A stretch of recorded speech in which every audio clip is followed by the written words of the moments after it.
Hi everyone, this is I think it's the fourth series, fourth blog. We're dealing with Wait to Exhale.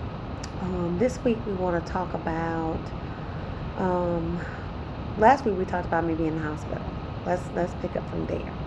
So I'm at the hospital, of course you can see, with them nice little hearts in the back. Um, the deadly scare was a real eye opener for me. Being diagnosed with pulmonary hypertension, and then later finding out that my asthma was just basically changing. We were showing pressure, and I already knew what that was about, and it's basically stress, dealing with the stuff that you can't change. So I knew right then I needed to release. I need to let it go. And so today I want to talk about, I just want to kind of back up a little bit because last week was a scare and I really want to talk about that. But let's back up a little bit. Well, I guess I better start from the back and then start with the present, then work my way back. I think that'd be better. So at this moment, what I'm dealing with is a spouse being in a transition state.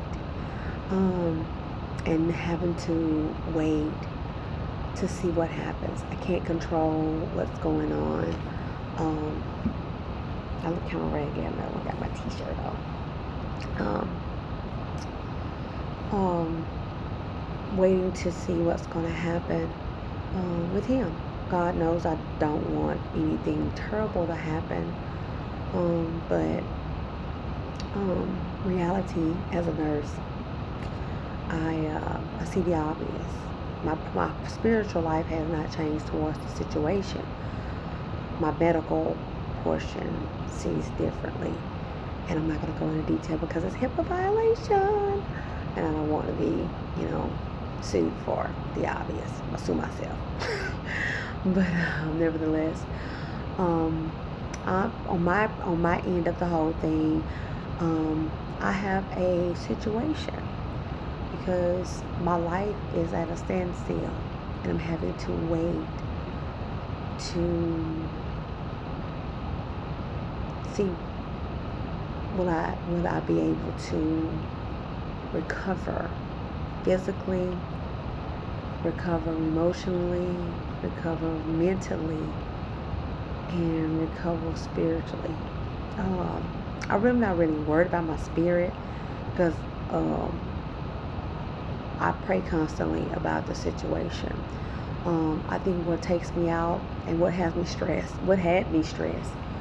and sometimes it gets to me a little bit, but I have to go through my process, my channels to get me unstressed, is to pray.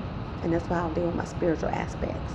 For as the mental aspects, I try not to think about it, so I keep myself pretty busy. A lot of times my sisters and my friends tell me, you know what, you just stay on the go. You're so busy. You're just on the road. And they really don't understand why I'm always on the go. I'm always on the go because I don't want to have to sit here and think about what's going on. It keeps my mind from traveling to the unknown. And then I'm sitting around crying and sitting around depressed. Depression can kill you. And I don't want anybody to think depression is just a state of a mental change. No, psychiatrists have now discovered that mental health is real. It's just not so. Oh, this person has an altered mental status, and you just give them a couple pills and they just walk around like zombies. That is not true. People are actually dying when people are depressed. It affects their physical being, and that was happened to me. Being out of the hospital just this year, 3 times in the last 6 weeks. That's deadly. Because all reality set in with me. My husband been down for about a year and almost a half, and that's stressful. It's very stressful. It's very tiresome. It's very lonely. it's an emotional drain. Um, I wouldn't wish this on nobody, not even my worst enemy, because I I love. I love to love. I love to be with someone who reciprocates the same. So me with my bold and bad self, let me tell on myself. I'm very transparent.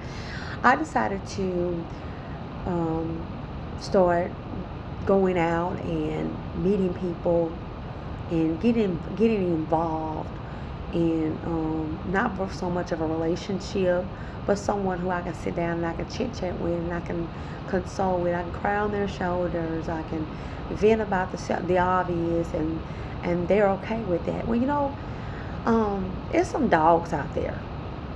I'm just gonna put it out there like it is. Some dogs out there. There's some people who take advantage of vulnerability. They take advantage of those who are weak in certain areas, and they will ruin you. They will take advantage of and ruin you to death. Where you're feeling worse than what you ever had felt. So, and then you're in more depression. So, that's what had me so out of it. I thank God that I'm able to capture and recount what has happened in the last couple of weeks, almost a month. But no, it's been a month. Um, it's been a month with one person. It's been maybe 4 months with another person. And when I say person, these are no sexual encounter people. These were people who I consoled in, or I could say console, that's the wrong word. I opened myself up to, thinking that they would be the persons that I can lean on, like a true friend. Um, and one person really got into my heart. Um, and I think they know it. In fact, I know they know it because they manipulate. And I can't really be factual about that. But the actions, people don't think actions speak louder than words. They do. And I spoke about it a couple of days ago, and the response was like so nonverbal. It was verbal. It was through a text, and I hate texting when I want to express myself, but that's the only way I could talk to this individual, because of course, they didn't have quote unquote time, or they didn't consider me important to pick up the phone. So they text me, and I said, your actions show me how important I am to you. And of course, they sent me back a little nonchalant statement, and I was like, okay. I'm okay with that. I'm learning to say it's okay, because you have the right to do whatever you want to do. And that's the same thing I told my husband. I said, you have the right to do whatever you want to do. It's not going to change me. It hurts, but it's not going to change me. And now we're in the situation that we're in. But anyway, but the other person that I speak of that has a longer relationship with me, they're somewhat of a true friend, and they show their support, and they show their proudness of my actions. They support me in my music. We talk a lot. We talk mediocre, but enough to say that he's a true friend, and I can actually understand when I talk with him. I can tell him something, and he'll give me a laugh, or he'll say something to make me smile, to get me out the dumps, and I appreciate him for that. Um, those are the only two people that I really have feelings for.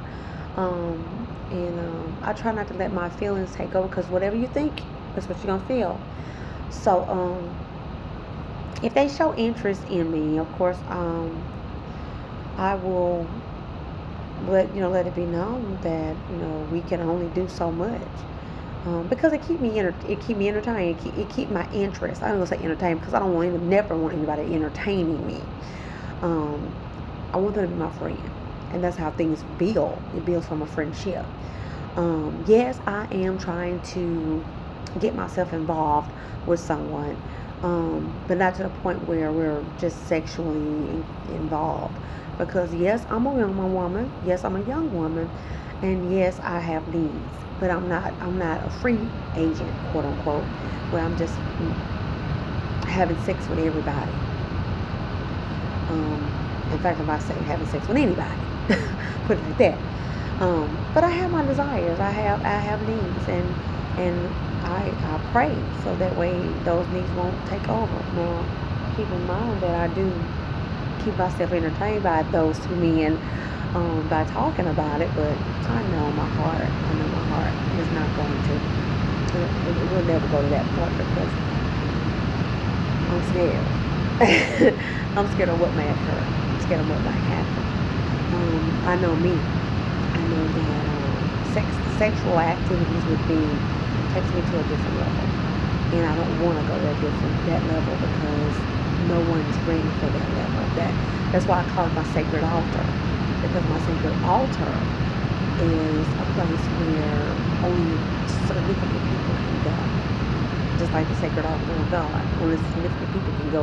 You have to be right to go into the sacred altar. Go to the sacred altar or the worship area. So that is a worship area that I care not to just let anybody go there, because I'm giving myself to them and they're giving themselves to me, and we start intertwining spirits, and then that's what happens. Things start to transpire. But that's my main thing was talking about depression today. I didn't want to get on the soapbox about sexual activities and stuff because that's a whole nother level. But depression will kill you, and I didn't want depression to kill me.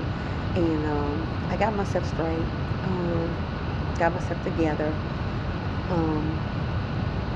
and now I'm doing good. Going forward, I talk about my husband, and the encounter that we are now. Just waiting to see what's going to happen. I'm not stressing anymore about that. It is what it is, and I'm moving forward with my life. I'm moving forward and hoping and praying that somehow, some way, God fix it where there's someone significant that will show interest, and we become friends to a point where we are able to console each other and talk with each other, and who knows? You never know what happens when those things occur. Um, I was told that I need to start giving you a positive ending, and I thank that person for allowing me to think about some things when I thought about how to close out the segment. Um, this segment was basically dealing with how to deal with depression, how to cope with depression. Don't allow it to take over. You don't allow people to bring your depression down deeper by getting into your space, the vulnerable space, and tear you down. Um, Keep yourself lifted. Keep yourself on a positive note. Stay prayed up if that's your way of your outlet. Get yourself involved in some things. Keep yourself not too busy where you tire yourself out, but busy enough where you keep your mind stable. Come to reality with yourself. Know that things that you cannot control, leave it alone. Just allow nature to take its course. Those things that you can change them for the better. To better you, not better other people. Our next segment, we'll talk about, what happened between me and my husband. I think that'll be good, juicy stuff for you, and get you to a point where I'm at this point where I can just feel free to do whatever I want to do because of what happened. To give a little nugget to hold on to until next time. Until then, live in liberty, act with ambition, direct your destiny, inspire the ignorance, and most of all, create your kingdom. This is Lady K, and if you like that, that all those letters, that acronym is basically based on my name. This is Lady K. Um, and I sign off with my signature, which is